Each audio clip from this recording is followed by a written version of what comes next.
I'm really lucky to be joined here tonight with George Groves at the Norwood Cyril Paskin Charity Boxing Night. George, welcome. Thank you. Yeah, it's good to be here. So what brings you here this evening? Well, it might be a surprise, it might not. You think he knows. My old amateur coach, Mickey Delaney, he's up for an award. You know, dedication to boxing or something along those lines. And there was no way I was going to miss it, so I made sure I was down here and see him collect his trophy. I think you're presenting it, aren't you? I might be presenting it as well then. And it would be lovely. So yeah, me, Dion Jumar, who's another successful Dow Youth former fighter, doing great things in the pros now. He's down as well, so yeah, we'll be there to present Mickey's award. Now, I was very lucky to spend an evening with you when you were co-commentating at a boxing show a few weeks ago in Swindon, where a couple of lads that you're involved with were on. One was Luke Watkins, and how did you think he did, and where do you think he's going to go next? Yeah, Luke boxed very well. He's a cruiserweight, so didn't put a step wrong in that fight really, and showed that he's a class above the guy in front of him. You need fights like that, of course, on the way up, and we don't want to rush him, but at the same time we want to challenge him. So it's a very finite line you need to walk, and he's certainly capable of boxing at a higher level now. But at the same time, I want to keep him busy, keep him active, keep him ticking along nicely. Wicket obviously trained by the same guy, Paddy Fitzpatrick. Paddy's keeping an eye on the guys who are sort of in front of him in the queue in the British scene. We expect Luke to be stepping up to 10 rounders, 12 rounders, eliminators, and ultimately fighting for titles in the very near future. So as soon as we're ready to make those moves, we will. Paddy knows a little bit more than me, I must admit. He's got a fine eye for detail. So yeah, there's guys in front of him. Luke's ambitious. Luke wants to get places. At the same time, for his weight class and his age, he's got plenty of time. So more performances, I think, like we saw in Swindon. Fighting in front of the home crowd would be nice, and then on the road as well. So keeping him busy, talking of maybe boxing out in Ireland next. Obviously, my promoters, Sauerland, they've been helpful. They put him out in Germany on the Abraham Smith first fight on the card, and they said whenever you need it, the opportunity's there. They can go out and they can box. So that could be Denmark, that could be Germany, that could be any of the Scandi countries, and also from time to time they put on a show in the UK. So we're keeping busy. And what about Garvey Kelly? Garvey Kelly, yeah, unfortunately Garvey didn't get the result we wanted. Was in a tough fight. Again, as I say, you want your fighters to be challenged, so they're in tough fights. He he showed a lot of heart, a lot of class. He got dropped quite heavily in the second round, but got up, got back into the fight. Watching it from ringside, could have well been ahead on the scorecards, but wanted to finish strong. Ended up walking onto another shot and getting stopped. Unfortunate for Garvey. I mean, he's a really nice guy and a very talented fighter.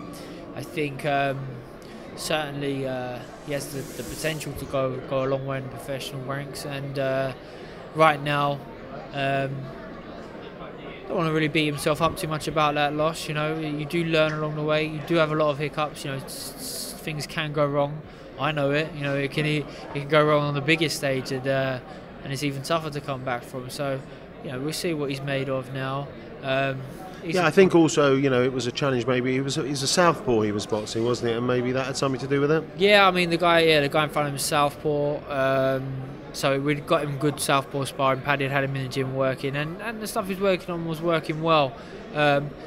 He'll hold his hands up and know that he made mistakes in that fight.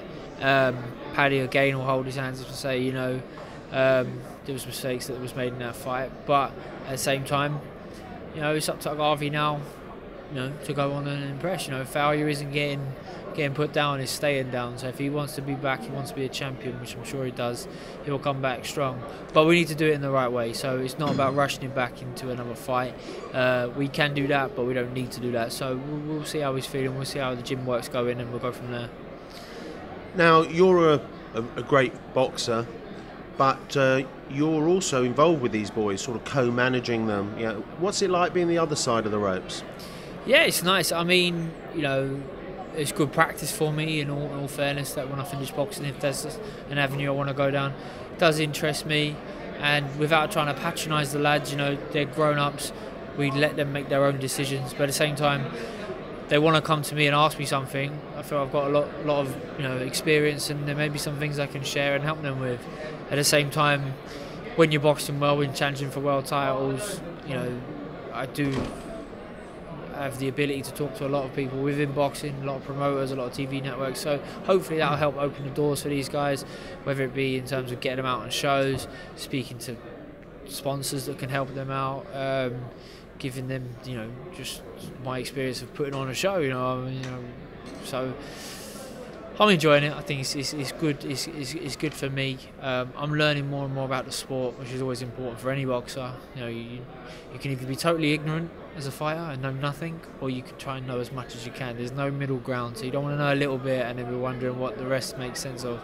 So I'm learning a bit behind the scenes as well. We're not going to ask you about what's coming up for you, but what I just do want to make sure that the people watching this don't think you're taking a step out. You're still very much a boxer, and we're going to see you later in the year. Yeah, of course. Yeah, I'll be boxing again end of April, early May, I should imagine. Not sure where, not sure what exactly when, but being a good fight. Obviously fighting for WBC. That is against Anthony Durrell. And Durrell's just been granted voluntary, so we anticipated he would. We was hoping that he would have missed that time period because it was supposed to be last year, but he's been granted it for April. So be it. So we will box him at the end of the year. In the meantime, it's up to us whether we want to box, whether we don't. But yeah, very much not retired yet. Before we let you go and enjoy the rest of the evening, there's one question I think is on every boxing person's, fans, boxers, promoters, managers' lips. Pacquiao Mayweather. Well, it's on. Any thoughts on that? Yeah, it's definitely on, and thank goodness. Like you thought, I wasn't sure if there'd be a backlash against it because it didn't happen when people were demanding it at first. But it's boxing; you never get what you want exactly. So it's on, and it's captured the public's imagination already. It's going to be a massive, huge event. It's going to be nothing but a great thing for boxing. I think the fight itself will be one of Mayweather's most entertaining fights. I think you can't watch a Pacquiao fight and not be entertained by it. So he'll draw that out of Mayweather. Asked me to pick a winner, I couldn't. I'm a big fan of both fighters. Do you think it's competitive? I hope so. I hope so. Both fighters have been at times deemed as slipping a touch, and Mayweather's lost a bit of speed, a bit of timing maybe. He's been, he's always been called negative at times, but same with Pacquiao. Pacquiao's been said to have lost a bit of edge in the last few fights, but both fighters have been putting good performances. So it's a tough one for me to call. You'd have to say your money is going to be with Mayweather, but at the same time, wouldn't rule out the one man to beat him. Why wouldn't it be Pacquiao? Thank you very much. Now, the one last thing on that regarding that fight is there's rumours that the ticket prices start at $5,000. Can you believe that? I can believe it. The MGM's not that big, and I think how many tickets they could sell wherever they went with it. So, yeah, they're going to price out the average fan, but then there'll be people that will be looking to remortgage their house and go there because they want to be part of the biggest fight in history. Hope if they do that, the fight lives up to the ticket price. Well, George, thank you so much for your time. Thank you so much for supporting the Cyril Paskin Norwood charity this evening, and we can't wait to see you back in the ring later this year. Thank you. Thank you very much, guys. Cheers.